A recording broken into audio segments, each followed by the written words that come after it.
자, 이번 시간부터는 이제 국세로 들어가죠. 국세. 여러분 교재 482쪽. 482쪽. 우리 국세에서는요.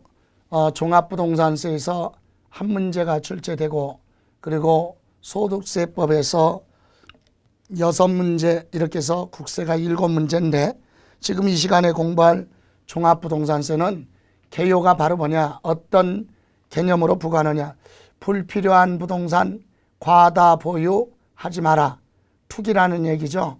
그래서 불필요한 부동산 과다 보유자한테 재산세보다 높은 세율로 과세하죠.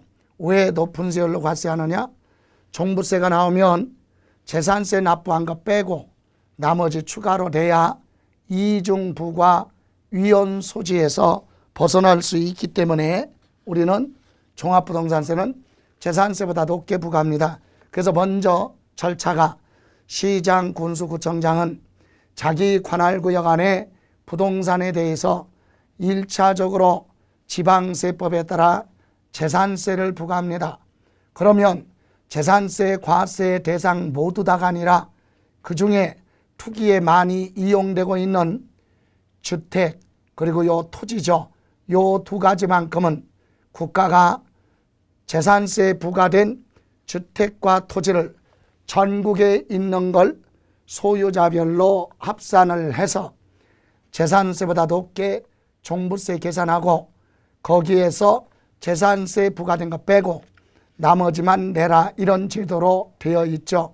그래서 종합부동산세 용어에서 한두 가지만 보고 가면 482페이지 용어의 첫 번째 주택 있죠. 주택의 뜻을 물어보는 것이 아니라 주택의 범위의 두 번째 줄 끝에 취득세, 중과세 대상 별장은 주택의 범위에서 제외한다. 그러니까 별장은 종부세 과세 안 하겠다 이 얘기예요. 왜 과세를 하지 않느냐, 별장은 사치성이기 때문에 재산세 규정에서 1000분의 40 아주 높게 부과를 했기 때문에 다시 종부세에서 또 부과할 필요는 없죠. 그래서 요거 주택의 범위에 별장은 제외한다 요거하고, 두 번째 우리 재산세에서 얘기하는 토지나 종부세에서 얘기하는 토지의 개념은 같아요. 그러나 다만 끝에 여기서도 기억할 거, 재산세 공부할 때 용도에 따라서 종합합산, 별도합산, 분리과세가 있죠. 그 중에 투기 목적이 아닌 분리과세, 농사 짓고 있는 농지 제일 낮은 저율, 사치성은 아주 높게 고율, 이렇게 부과했던 분리과세 대상 토지는 종부세 과세 대상이 아니다. 그러면 종합합산 토지하고 별도합산 토지만 종합부동산세 과세 대상으로 하겠다 이거고요. 또 밑에 가서 밑에 세 번째 보시면 공시가격이라고 나와 있죠. 공시가격, 이것은 전국에 있는 주택과 토지를 소유자별로 합산을 할 때 어떤 금액을 기준으로 합산할 거냐, 공시가격입니다. 공시가격이라고 하는 것은 부동산 가격 공시에 관한 법률에 따라서 매년 가격이 결정되는, 토지는 개별 공시지가, 주택은 개별 주택 가격, 공동주택 가격이죠. 이런 가격을 기준으로 합산을 한다. 그래서 공시가격하면 개별 공시지가, 개별 주택 가격, 공동주택 가격을 얘기하고, 다음 그 밑에 공정시장 가액비율은 뭐냐, 시장, 군수, 구청장이 재산세 부과한 걸 모아가지고 세무서장이 과세할 때 재산세보다는 많이 부과돼야죠. 그래서 부동산 시장 동향과 지방 재정 여건을 고려해서 대통령령으로 정하는 비율이 정해져 있어요. 이것을 우리는 공정시장 가액 비율이다. 그래서 올해 2017년은 주택이든 토지든 별도합산이든 간에 80% 비율로 되어 있죠. 그래서 이와 같은 용어 잠깐 보셨고, 이제 구체적으로 다음 장 넘어가시면 이 483쪽 종합부동산세 특징, 이 부분 아주 중요합니다. 간단하게 이렇게 많이 물어보죠. 요거 가지고 하나의 문제로 물어볼 수 있어요. 1번 부동산 보유하고 있을 때 부과하는 종부세는 보유세다.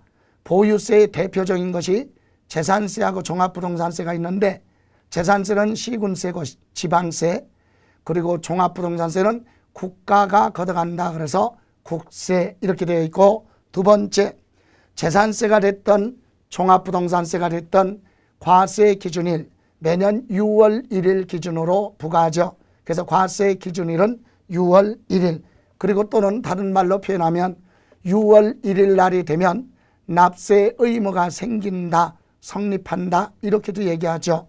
다음 세 번째, 전국에 있는 주택과 토지를 기본이 재산세가 과세됐다면 과세가 된 주택과 토지를 소유자별로 전부 다 합산해서 과세하는 종합부동산세 과세 대상으로 합니다. 그러니까 종합부동산세는 전국에 있는 걸 소유자별로 합산하기 때문에 인세라고 하죠. 사람 중심으로 합산합니다. 그리고 네 번째, 종합부동산세는 납세자 편익을 고려해서 물납은 폐지됐죠. 2016년에 폐지가 됐고 지금 시행되는 건 분할납부는 됩니다. 재산세와 종합부동산세 분할납부는 기간만 틀리고 똑같아요. 500만 원 초과할 때 분납할 수 있고, 기간만, 재산세는 분납기간이 45일이지만 종합부동산세는 국세니까 2개월로 되어 있다. 그것만 다르고 납부할 세액 500만 원 초과, 분납할 수 있는 한도 등은 재산세와 동일합니다. 다음 마지막으로 국세이기 때문에 납세지는 어디냐? 그 부동산의 소유자의 주소지 관할 세무서죠. 그래서 세무서장은 과세표준의 세율 적용해서 12월 1일부터 12월 15일까지 부과징수하는 부과주의를 원칙으로 합니다. 물론 납세자가 부과주의를 원칙으로 했지만 납세자가 선택을 하면 신고납부도 가능하다. 이렇게 되어 있죠. 자, 그러면 이제 구체적으로 보면 첫 번째 우리가 알아야 될 거 과세 대상. 자, 종합부동산세 과세 대상은 크게 하나는 주택이죠. 주택. 또 하나는 토지. 이렇게 과세 대상은 두 가지입니다. 그러면 이 토지는 재산세가 과세된 주택은 국내 소재하는 주택이죠. 재산세가 과세된 주택은 전국에 있는 걸 전부 다 합산을 해서 과세하는데, 자, 아까 용어에서도 나왔듯이 별장은 제외. 별장은 왜 주택에서 제외하느냐? 재산세에서 사치성 재산으로 아주 높게 부과했기 때문에 과세 대상에서 보한다. 제외. 또 하나, 그럼 전국에 있는 주택을 합산해서 과세하는데 다만 합산 대상에서 제외되는 주택이 있어요. 이게 무슨 말이냐? 전국에 있는 주택을 소유자별로 합산을 할 때 합산 대상의 범위에 포함하지 않는다. 즉 합산하지 않겠다. 이 얘기는 과세하지 않겠다. 그럼 왜 주택을 가지고 있는데 종합부동산세 과세하지 않느냐? 종합부동산세 부과하는 목적이 부동산 과다 보유를 하지 말아라, 투기를 하지 말아라 이거죠. 그래서 불필요한 부동산 많이 가지고 있는 사람한테는 재산 종부세 많이 부과하겠다. 그럼 부담이 큰 사람은 그걸 처분하라는 얘기죠.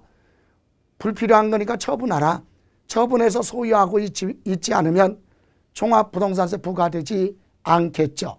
그래서 처분하지 않고 가지고 있다면 많이 부과하겠다. 그런데 주택을 가지고 있어도 이러이러한 주택은 왜 과세하지 않느냐? 우리 두 가지로 이해하시면 돼요. 투기 목적으로 소유하고 있는 주택이 아니다. 다시 말하면 주택을 가지고 사업에 이용하고 있다. 사업을 하거나 사업에 이용하는 주택은 투기 목적이 아니죠. 사업하는 주택은 돈을 벌어서 개인은 소득세 내고 법인은 법인세 내기 때문에 종부세 투기 목적으로 보지 않아요. 그래서 과세하지 않고, 또 하나 부득이하게 어쩔 수 없어서 소유하고 있는 이런 주택 등은 투기 목적이 아니니까 종부세 과세할 때 합산 대상에 포함시키지 말아라. 즉 과세하지 않겠다. 그렇다면 여러분, 첫 번째 사업에 관련된 주택이 뭐냐? 임대주택법에 따라서 임대사업하는 주택이죠. 주택 임대사업하는 거죠. 사업자 등록을 하고 임대사업에 이용하는 주택은 종합부동산세 과세 대상에서 보한다 제외. 여러분, 주택을 소유자가 시장 군수한테 가서 사업자 등록을 하고 세무서에 가서 뭐합니까? 사업자 등록해서, 즉 시장 군수한테 가서 임대사업자로 등록을 하고, 그리고 세무서 가서 사업자 등록을 하고 임대사업하는 주택은 임대사업을 해서 돈을 버니까 소득세 내죠. 또 법인은 법인세 내기 때문에 투기 목적이 아니다. 이런 건 과세하지 않습니다. 또 순서 바꿔서 그 밑에 예를 들어 종업원 기숙사죠. 종업원 기숙사로 사용하는 주택, 법인이 회사가 주택을 소유하고 있는데 종업원의 기숙사로 사용하거나 사원용으로 사용하는 그런 주택은 종합부동산세 투기 목적이 아니라 사업의 후생복지에 관련됐기 때문에 과세하지 않습니다. 또는 가정 어린이집이죠. 가정 어린이집으로 사용하는 이런 주택이에요.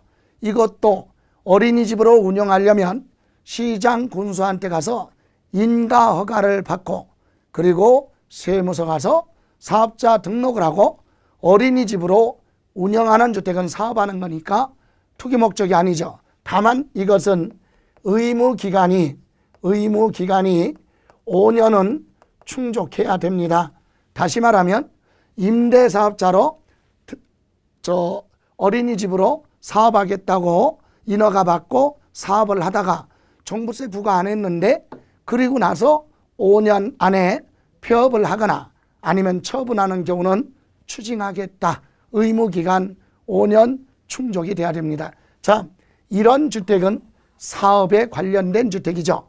또 부득이한 사유로 어쩔 수 없어서 소유하고 있는 주택이 있어요. 그래서 거기 주택 건설 사업자가 건축을 해서 소유하고 있는 끝에 미분양주택.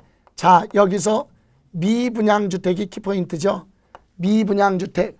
주택건설회사가 아파트 지어서 분양하다가 남은 미분양주택은 기업이 분양이 안 되면 파산 직전인데 그걸 투기로 볼 수는 없다는 얘기죠.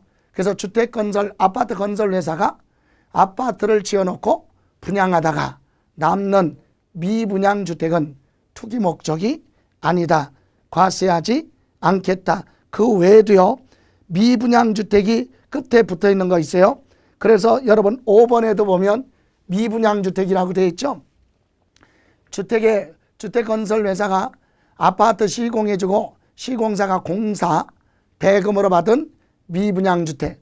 여러분 주택건설회사 공사해주고 공사비를 받아야 되는데 회사가 분양하다가 남은 그런 미분양주택으로 대물변제를 하게 됩니다. 갑질을 하는 거죠. 그래서 시공사는 어쩔 수 없이 공사 대금 대신에 할 수 없이 미분양된 아파트 물건으로 대물변제 받았다.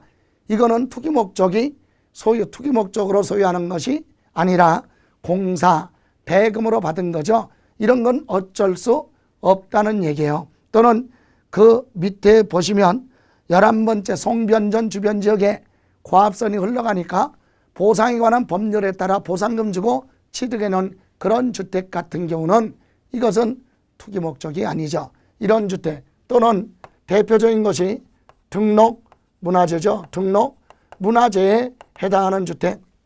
여러분 등록문화재는 사유재산으로서 유지관리 사용수익할 수 있죠. 그래서 문화재로 등록된 주택하면 대표적인 것이 종갓집 오래된 거 있죠. 종택 또는 유명한 사람이 태어난 유명인이 태어난 생가 또는 전통 건조물 보존법에 의한 전통 한옥 이와 같은 지정된 등록 문화재로 지정이 등록이 된 그런 주택은 투기 목적이 아니다. 이런 거는 종합부동산세 과세할 때 과세 대상에서 보한다 제외. 세부적으로 암기하지 않더라도 임대사업하는 주택, 사업에 관련된 주택이죠. 그리고 미분양돼서 어쩔 수 없이 가지고 있는 그런 주택이나 등록 문화재 주택 이런 것은 투기 목적이 아니니까 과세 대상이 아니다. 이렇게. 다음 두 번째 토지죠. 토지는 둘로 나눠요. 종합 합산 대상 토지와 또 하나는 별도 합산 대상 토지. 여기서 우리가 하나 기억할 거 뭐 있습니까? 재산세에서 공부할 때 재산세에서 공부한 분리 과세 대상은 뭐한다? 제외. 농사 짓고 있는 농지 투기 목적 아니고 사치성 재산은 수익이 많이 발생하니까 재산세에서 높게 부과했다. 그래서 종부세 과세 안 하죠. 이렇게 해서 분리과세 빼고 종합합산 토지와 별도합산이죠. 참고로 종합합산이나 별도합산은 재산세 규정을 그대로 따라가요. 종합합산은 비효율적 비사업용 토지. 그럼 구체적으로 뭐냐? 경작하지 않는 농지 그리고 또는 일정 면적을 부하는 거 초과하는 거 또는 나대지 모가 건축물 부소 토지 멸실 등기하고 6개월이 지난 토지 이런 토지죠. 여러분 참고로 구분은 하시라고 참고로 뒷면에 메모되어 있죠. 484페이지 보충학습을 보시면 됩니다. 보충학습. 그리고 별도합산도 사업용 토지죠. 영업용 건축물 부속 토지 또는 토지후에 비록 뭐가 없어도 건축물은 없지만 사업장으로 이용하는 이런 토지가 별도합산 대상 토지다. 이렇게 해서 종합부동산세 과세 대상은 전국에 있는 주택과 재산세가 과세된 주택과 또 하나 재산세가 과세된 종합합산 토지 또 하나는 별도합산 토지 이것이 과세 대상이고 다음 두 번째 이번에는 납세 의무자. 여러분 납세 의무자 볼까요? 자, 종합부동산세 납세 의무자는 기본이 재산세가 부과된 것만 가지고 합산을 해서 일정 금액 초과할 때 부과되기 때문에 재산세 납세 의무자는 종합부동산세 납세 의무자가 될 수도 있고 안 될 수도 있다. 그러면 바꿔서 얘기하면 납세 의무가 없다면 종부세도 납세 의무는 없다. 재산세가 과세된 것만 가지고 부과를 하죠. 그러면 납세 의무자도 첫 번째 뭡니까? 주택이죠. 전국에 있는 주택의 공시가격이에요. 전국에 있는 주택의 공시가격. 주택의 공시가격은 개별주택가격 또는 공동주택가격이죠. 이와 같은 공시가격 합계액이 얼마냐? 6억을 초과하는 자. 이때 초과하는 자는 개인일 수도 있고 법인일 수도 있고 이때 개인은 우리나라에 주소가 있는 거주자, 주소가 없는 비거주자도 전부 다 납세 의무자 범위에 들어가요. 개인, 법인, 단체 할 것 없이 또는 비거주자까지도. 다음 여기 6억을 초과하는 자 그랬는데 요 6억은 주택 하나를 여러 사람이 공동으로 소유하고 있다면 지분대로 안분을 해서 각각 6억을 초과하는 자가 납세 의무자죠. 그럼 부부가 공동 소유하고 있다.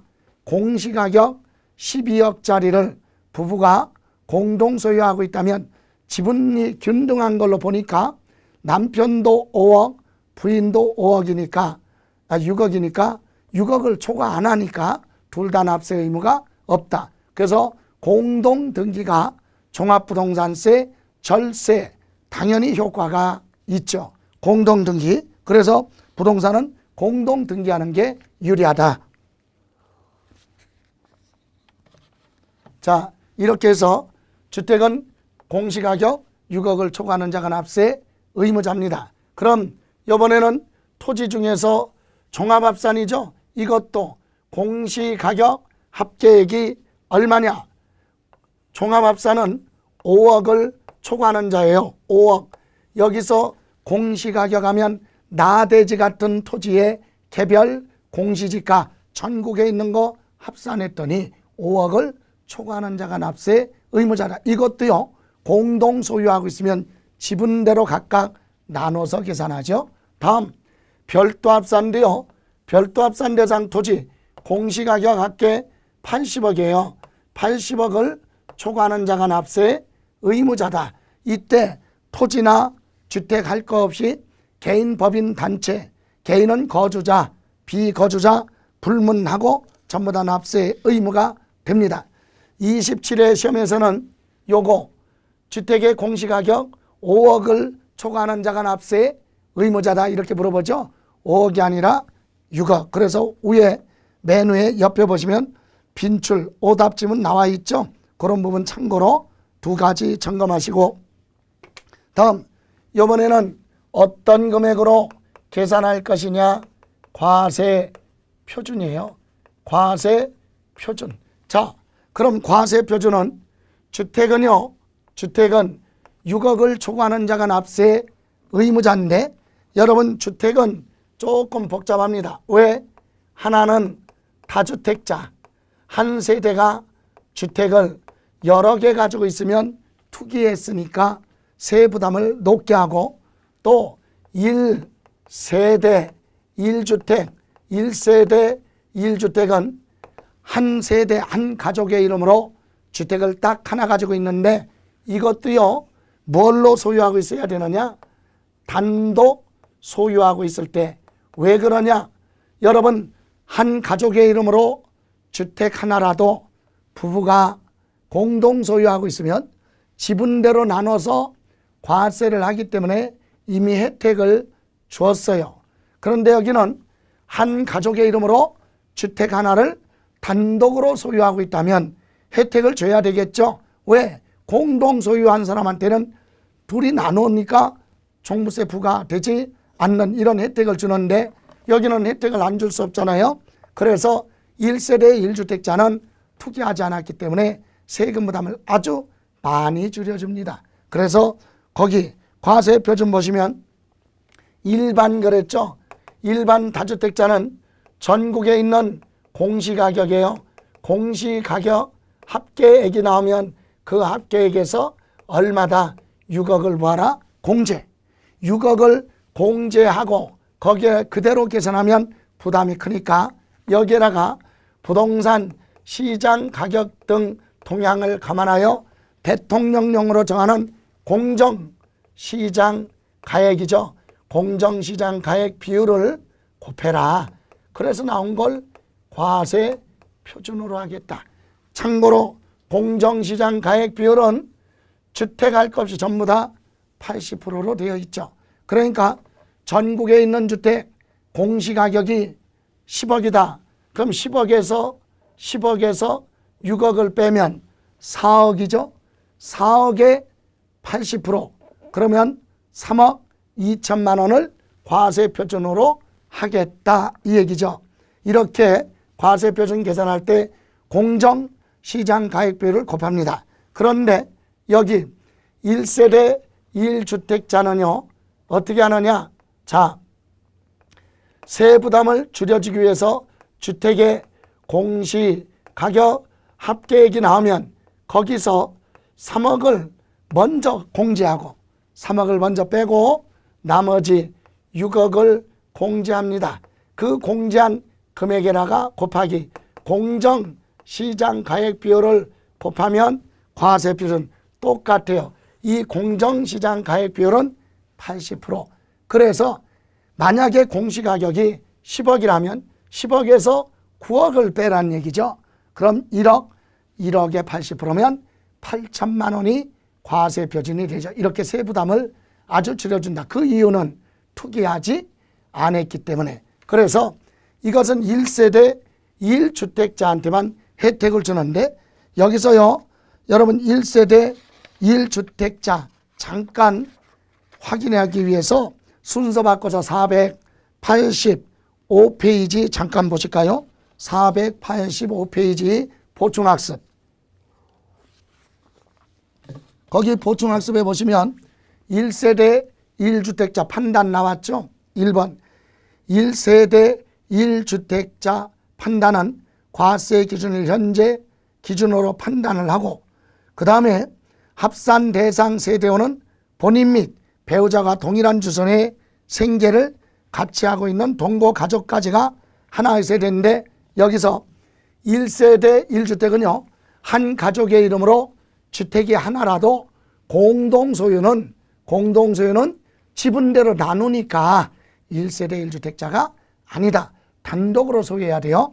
그리고 그 밑에 3번 60세 이상인 직계존속을 동거 봉양하기 위해서 세대를 합침으로써 1세대를 구성하는 경우 또는 혼인함으로써 1세대를 구성하는 경우는 합가한 날 또는 혼인한 날로부터 5년 동안은 각각의 세대로 본다. 여기 보실까요? 자, 주택 하나 가지고 있는 남자와 주택 하나 가지고 있는 여자가 자 각각 주택을 하나씩 가지고 있어요. 이들이 혼인을 합니다. 결혼을 하는 순간 한 세대가 됐고 주택은 2주택이 됐죠. 하나씩이니까. 그럼 결혼하고 나서 주택을 2개 취득했으면 투기지만 이거는 하나씩 가지고 있다가 혼인을 했고 그래서 2주택이 된 거는 투기로 보지 않는다. 그래서 이런 경우는 혼인한 날로부터 주택이 하나 남으니까 혼인한 날로부터 5년 안에 어느 거든 하나를 처분하라 이렇게 기간을 주는 거죠. 그럼 5년 동안은 그럼 어떻게 하겠다. 결혼을 안 한 걸로 보고 여기도 1세대 1주택자 3억을 더 빼주고 여기도 1세대 1주택자로 각각 5년 동안 혜택을 주겠다 이 얘기입니다. 또 같은 내용으로 부모님을 모시기 위해서 세대를 합친 경우도 합친 날로부터 몇 년, 5년까지는 각각의 세대로 본다. 그거하고 또 하나 보충학습의 4번 1세대 1주택자냐 아니냐 이거 판단할 때 두 가지는 주택수 계산에서 제외됩니다. 하나는 임대사반환 주택이죠.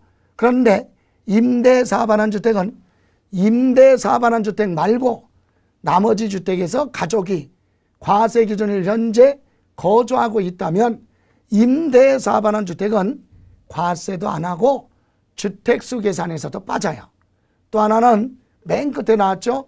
등록 문화재 주택. 이 두 가지 임대사반환 주택하고 등록 문화재 주택을 소유하는 경우는 과세도 안 하지만 주택수 계산에 반다 제외 이렇게 이해하시고 자 이렇게 해서 다시 되돌아갑니다.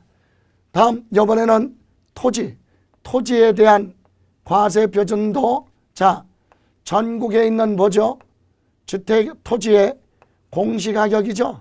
공시가격 합계액이 나오면 거기서 종합합산은 5억을 공제한 금액에다가 공정시장 가액 비율 공정시장 가액 비율을 곱해서 과세 표준 나옵니다. 그런데 이때 공정시장 가액 비율은 80%다. 주택이나 종합합산이나 별도합산 다 똑같아요. 다음 별도합산도 공시가격 합계액에서 얼마 80억을 공제한 금액에다가 공정시장 가액비율을 곱해서 나온 게 과세 표준이다. 그러니까 납세 의무자든 과세 표준이든 주택은 6억, 종합합산 토지는 5억, 별도합산 토지는 40억이라고 하는 숫자 기억하셔야 되겠죠.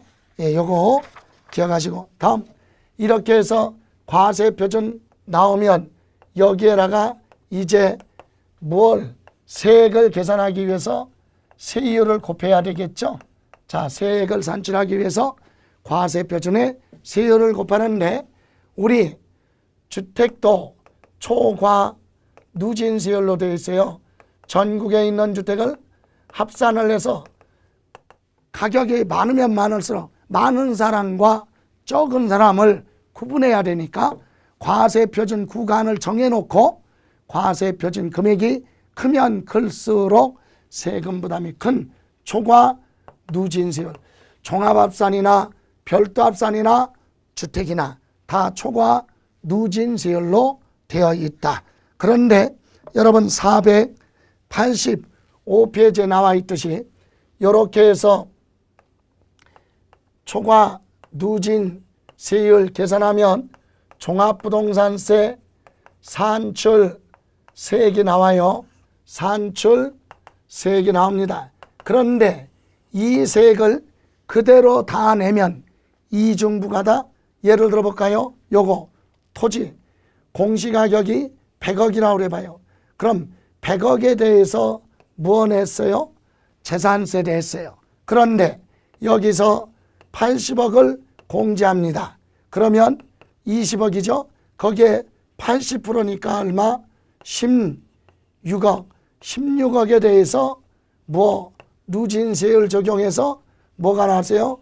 종부세가 나왔는데 여기서 이걸 다 내라 그러면 이중부가죠. 그래서 요 16억에 대해서 부과된 재산세 부분은 종합부동산세 산출세액이 나면 요걸 뭐하고 공제하고 나머지만 납부할 세액으로 한다. 다시 한번 과세표준에 세율을 곱해서 세액이 나오면 그 과세표준에 대해서 부과된 재산세는 종합부동산세에서 뭐한다? 공제를 해야 이중부과를 피해갈 수 있다. 그래서 여기 보세요. 요 과세표준에 대해서 부과된 무엇을 재산세 부분이 있으면 그걸 뭐하라? 빼라. 여기도 그 과세표준에 대해서 재산세 부분, 요 과세표준에 대해서 재산세 부과된 거, 요 과세표준에 대해서 재산세 부과된 걸 빼고 나머지만 이제 납부를 해야 되겠죠. 이것이 구체적으로 보다 종합부동산세 납부할 세액이 나옵니다. 자, 이렇게 해서 납부할 세액이 나오는데 이제 또 하나 기억할 것이 여러분 406페이지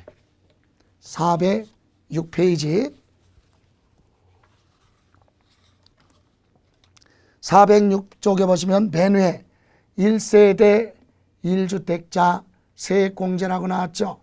1세대 1주택자는 투기하지 않았기 때문에 여기 아까 과세표준 계산할 때 3억을 더 빼줬죠.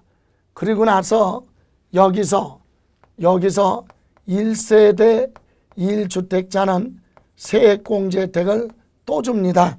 왜? 투기하지 않았기 때문에. 그래서 1세대 1주택 소유자가 고령자, 연령이 많은 경우는 소득이 없는데 종합부동산세 납부하려면 부담이 크다. 그래서 세 부담을 줄여주기 위해서 세액공제 두 가지. 하나는 연령에 따른 공제가 있고 또 하나는 투기하지 않고 장기간 보유했다. 그래서 보유 기간에 따른 공제 이렇게 두 가지를 해주는데 그 내용은 486쪽 맨 위에 연령별 공제 왼쪽은요. 1세대 1주택 단독 소유자가 60세 이상 65세 미만 거기에 해당이 되면 세액의 10%를 공제해주고 또 65세 이상 70세 미만이면 20%, 70세 이상이면 30% 공제해줍니다. 이렇게 세액공제를 해주는데 요거만 있는 게 아니라 오른쪽에 이번에는 연령은 따지지 않죠.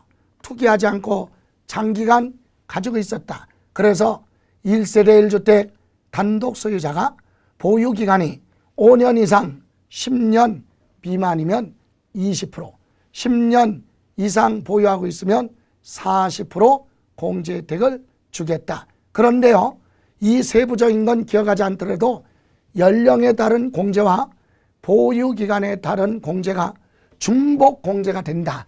이 두 가지를 중복공제, 중복에서 공제가 가능하다 얘기예요.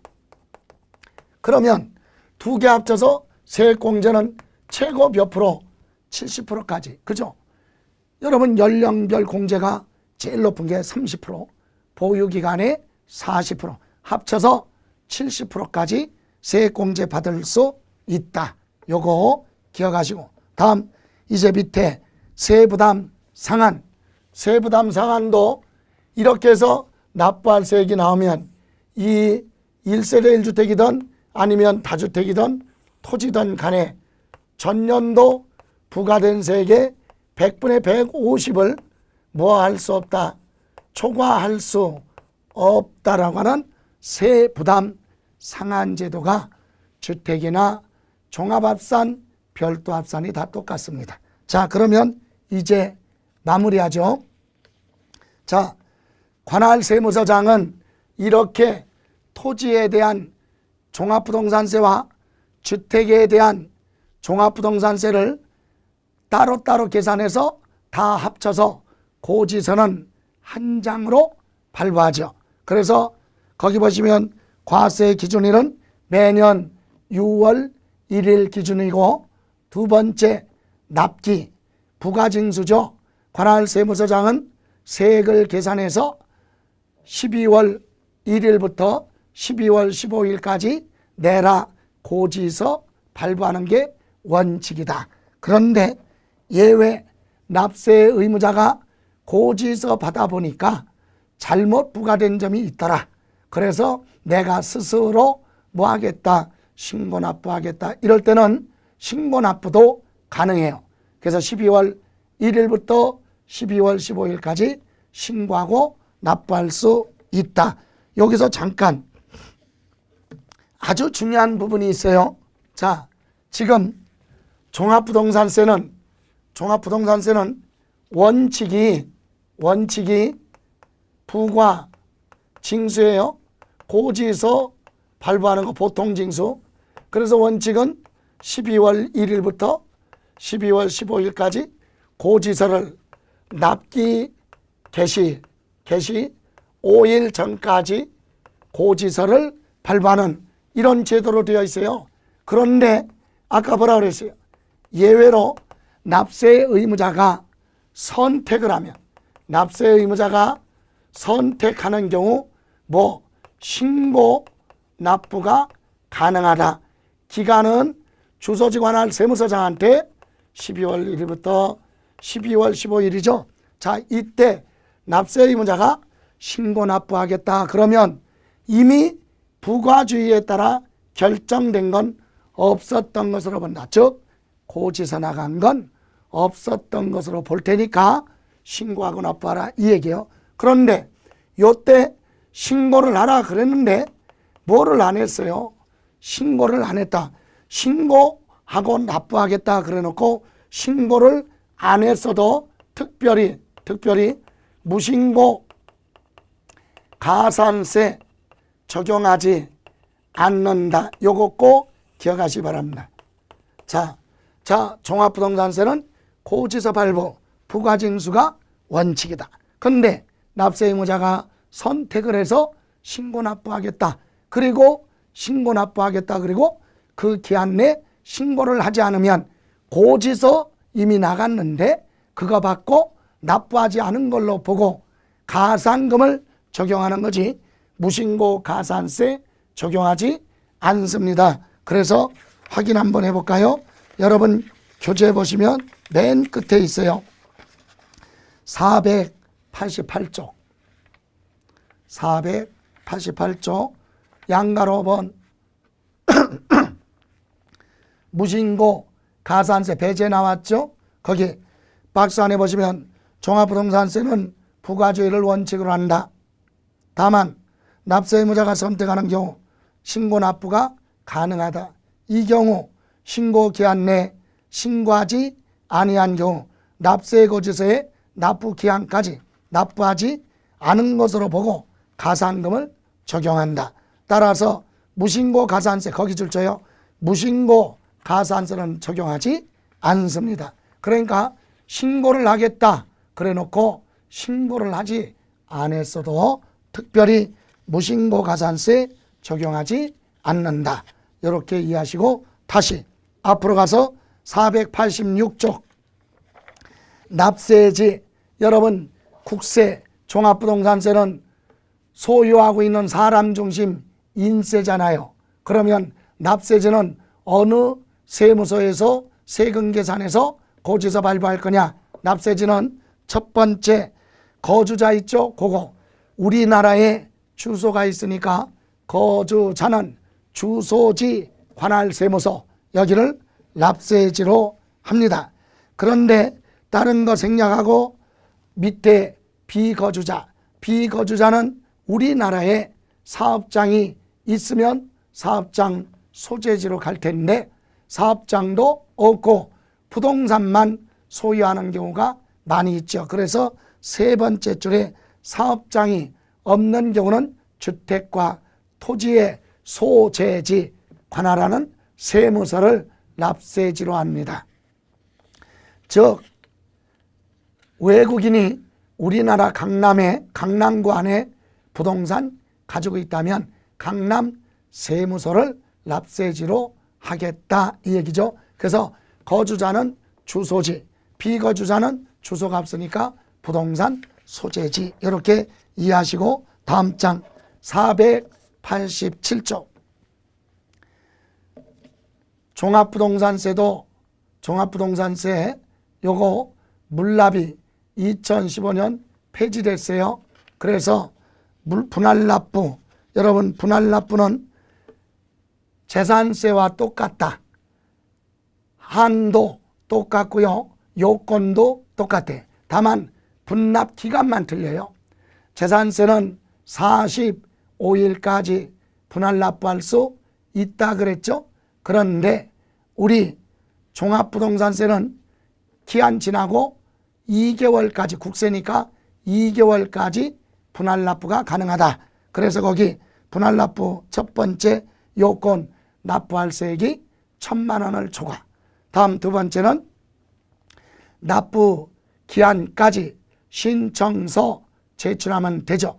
이때 납부할 세액의 일부를 2개월까지 나눠낼 수 있고 분납할 수 있는 한도는 납부할 세액 1,000만 원 이하일 때는 500만 원을 납부기한 내에 내고 초과하는 것만 분납기간에 낼 수 있다. 그러나 1,000만 원을 초과할 때는 100분의 50 이하의 금액으로 분납할 수 있고 그리고 가산금은 재산세에서도 나왔죠. 언급되니까 여기서는 부가세만 부가세 재산세 부가세는 지방교육세지만 종합부동산세 부과되는 세금은 농어촌 특별세가 종합부동산세 납부할 세액의 20%가 추가로 부과됩니다. 부가세, 농어촌 특별세 그리고 밑에 종합부동산세 비과세 감면은요. 재산세 비과세 감면 규정 그대로 따라가죠.